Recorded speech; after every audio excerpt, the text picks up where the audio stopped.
Programme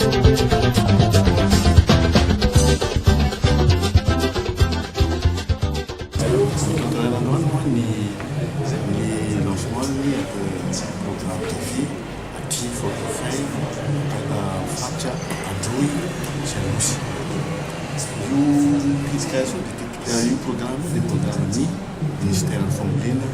se Filipina, a zona. Oentina atao tosika hoany manjary indrindrandrindra moa amin'ny tsy fanjava-tsakafo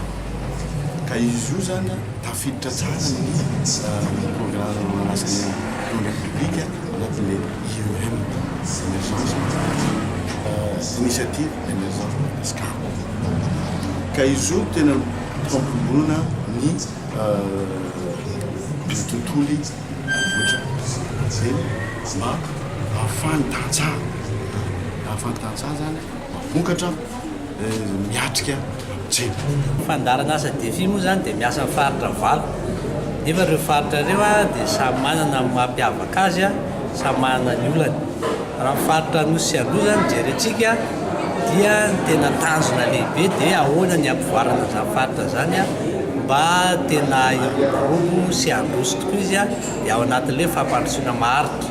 zany hoe tsy hovonjy aina foana no atao aty fa mba tena ametrahana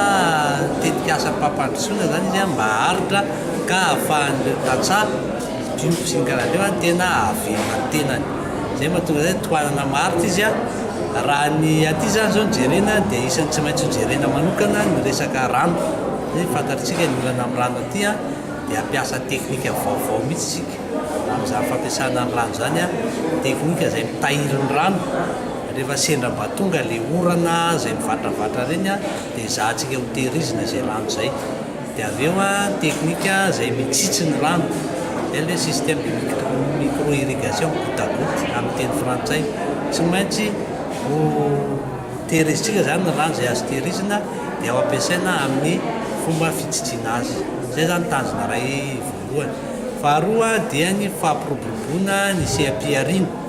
iny moa mahatonga zay dia mba azahoany ireo tantsaha ireo fidiram-bola maharitra ho azy